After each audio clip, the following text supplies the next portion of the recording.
ലോക്സഭയിലെ ബജറ്റ് ചർച്ചയിൽ India US വ്യാപാര കരാറിനെതിരെ രൂക്ഷ വിമർശനവുമായി രാഹുൽ ഗാന്ധി. വ്യക്തതയില്ലാത്ത കരാറിനെ അസംബന്ധമെന്നാണ് രാഹുൽ വിശേഷിപ്പിച്ചത്. US ഇന്ത്യയെ തുല്യരായി കണക്കാക്കണം. US താൽപര്യത്തിനായി നമ്മുടെ ഡേറ്റയിൽ വിട്ടുവീഴ്ച ചെയ്തു. ഇന്ത്യ എവിടെ നിന്ന് എണ്ണ വാങ്ങണമെന്ന് അമേരിക്ക തീരുമാനിക്കുന്ന അവസ്ഥയായി. മോദി ഇന്ത്യയുടെ ഭാവി പണയം വെച്ചു എന്നും രാഹുൽ ആരോപിച്ചു. എപ്സ്റ്റീൻ ഫയൽ വിഷയം സഭയിൽ ഉന്നയിക്കാൻ ശ്രമിച്ചത് സ്പീക്കർ തടഞ്ഞു. പ്രസംഗത്തിനിടെ പലതവണ സ്പീക്കർ ഇടപെട്ടു. Now the United States will decide who we buy oil from. Russia, Iran, whoever they want, they will decide. Our Prime Minister will not decide. And if India buys oil from anyone they do not want, they will punish us. And they will take our tariffs right back to 50%.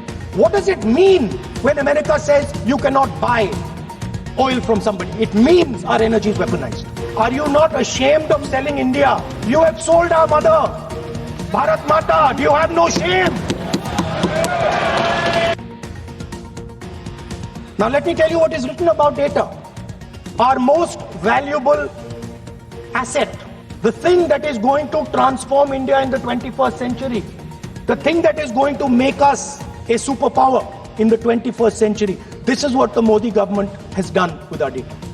Number one, we give up control over our digital trade route. Number two, there is no need for data localization. Number three, free data flow to the United States. Number four, limit on digital tax. Number five, no need to disclose any source code.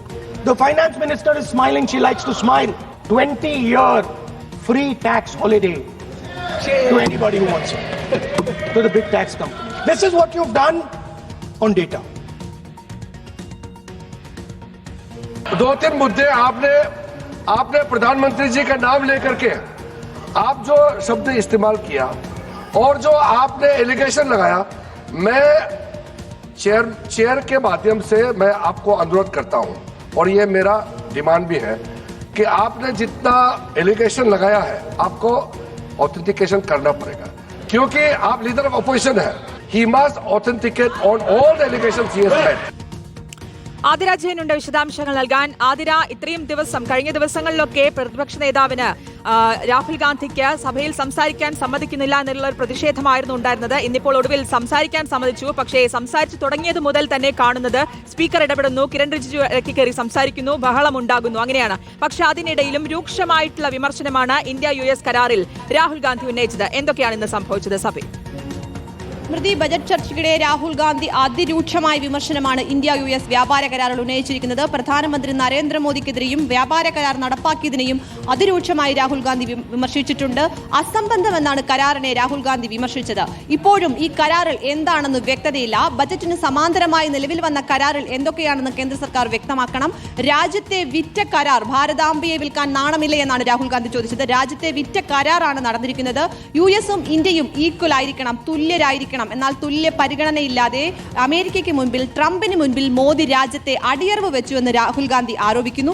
അദാനിയുടെ Epstein file വിഷയവും അദാനിയുടെ US-ലെ കേസും രാഹുൽ ഗാന്ധി ഉന്നയിക്കാൻ ശ്രമിച്ചത് speaker ഇടപെട്ട് തടഞ്ഞു. അത് സഭാരേഖകളിൽ ഉണ്ടാകില്ലെന്ന് വ്യക്തമാക്കി, സഭാരേഖകളിൽ നിന്ന് നീക്കം ചെയ്തു. ഇതിനിടയിൽ പലതവണ പാർലമെന്ററി കാര്യമന്ത്രി കിരൺ റിജിജു അടിസ്ഥാനരഹിതമായ ആരോപണങ്ങൾ ഉന്നയിക്കരുതെന്ന് രാഹുൽ ഗാന്ധി ഇടപെട്ട് തടയാൻ ശ്രമിച്ചു. ഭരണപക്ഷവും എതിർത്തത് ചില ചെറിയ പ്രതിഷേധത്തിന് ഇടയാക്കുകയുണ്ടായി.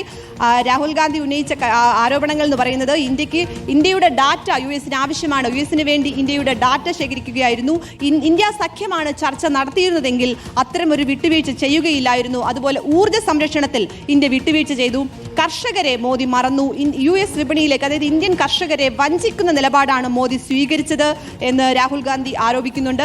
ദുർഘടമായ സമവായത്തിലൂടെയാണ് രാജ്യം കടന്നുപോകുന്നത്. അതുപോലെ ഇന്ത്യ എവിടെ നിന്ന് എണ്ണ വാങ്ങണമെന്ന് US തീരുമാനിക്കുന്ന നിലയിലെത്തി കാര്യങ്ങൾ. ഇന്ത്യയുടെ സ്വാതന്ത്ര്യത്തിൽ US കൈയടക്കുന്ന നിലയിലേക്ക് പൂർണ്ണമായും ട്രംപിന് മുൻപിൽ അടിയറവ് വെക്കുകയാണ് മോദി ചെയ്തത്. അത്തരത്തിലൊരു വളരെ ദുർഘടമായ രീതിയിലാണ് ഇന്ത്യ US വ്യാപാര കരാർ എത്തി നിൽക്കുന്നതെന്ന് രാഹുൽ ഗാന്ധി പറയുന്നു. അതുപോലെ ബജറ്റിലെ ഊർജ്ജ സുരക്ഷയിൽ ഇന്ത്യ വിട്ടുവീഴ്ചയ്ക്ക് തയ്യാറായി. അത്തരം നടപടികൾ ശരിയായില്ല എന്ന രൂക്ഷ വിമർശനമാണ് രാഹുൽ ഗാന്ധി ഉന്നയിച്ചത്. മോദി സർക്കാർ ജനങ്ങളെ വിഡ്ഢികളാക്കി, ട്രംപ് മോദി സർക്കാരിനെയും വിഡ്ഢികളാക്കി, ഊർജ്ജ സംരക്ഷണത്തിൽ വിട്ടുവീഴ്ച ചെയ്തു, തുല്യരായി US ഇന്ത്യയെ കണക്കാക്കിയില്ല എന്ന് രാഹുൽ ഗാന്ധി പറയുന്നുണ്ട്. ഇതിനെ ഇന്ത്യൻ വ്യാപാര കരാറിനെ രാഹുൽ ഗാന്ധി നോൺസെൻസ് എന്ന് പറഞ്ഞപ്പോൾ അന്ന് വിശേഷിപ്പിച്ചപ്പോൾ കിരൺ റിജിജു ഇടപെടുകയും എതിർക്കുകയും ചെയ്തിരുന്നു. ഭരണപക്ഷവും രാഹുൽ ഗാന്ധിയുടെ പ്രസംഗത്തിനിടെ ബഹളമുണ്ടാക്കി. ഏകപക്ഷീയമായ കീഴടങ്ങളാണ് കരാറെന്ന് രാഹുൽ ഗാന്ധി ആരോപിച്ചു. ഇന്ത്യക്ക് എണ്ണ വാങ്ങാനുള്ള സ്വാതന്ത്ര്യമില്ല, ഇന്ത്യയുടെ ഭാവി അടിയറവ് വയ്ക്കുന്ന ഒരു കരാറാണെന്ന് രൂക്ഷ വിമർശനം ഉന്നയിച്ചു. ഇതിൽ വ്യക്തിപരമായ ആരോപണങ്ങൾ ഉന്നയിക്കരുത്, അത്തരം പരാമർശങ്ങൾ സഭാരേഖകളിൽ ഉണ്ടാകില്ലെന്ന് സ്പീക്കർ വ്യക്തമാക്കുകയും അത് നീക്കം ചെയ്യുകയും ചെയ്തിട്ടുണ്ട്. ഇതിനൊപ്പം തന്നെ നമുക്കറിയാം, കഴിഞ്ഞ കുറച്ച് ദിവസമായിട്ട് ചർച്ചയായിക്കൊണ്ടിരിക്കുന്നതാണ് എപ്സ്റ്റീൻ ഫയൽ. മോദിയുമായി ബന്ധപ്പെട്ടുള്ള വിഷയം അത് എത്രത്തോളം ചർച്ചയാകുമെന്നുള്ളതും നോക്കിക്കൊണ്ടിരിക്കുകയായിരുന്നു. ഇതിലിപ്പോൾ എപ്സ്റ്റീൻ ഫയൽ സംബന്ധിച്ച വിഷയം കൂടി ഉന്നയിക്കാൻ ശ്രമിച്ചു. പക്ഷേ അപ്പോൾ അതുമായി ബന്ധപ്പെട്ട കാര്യങ്ങൾ ചർച്ച ചെയ്യേണ്ടതില്ല, അല്ലെങ്കിൽ അതേക്കുറിച്ച് സംസാരിക്കരുത് എന്നൊരു നിർദ്ദേശം കൂടി വന്നു അതിനിടയ്ക്ക്, അല്ലേ?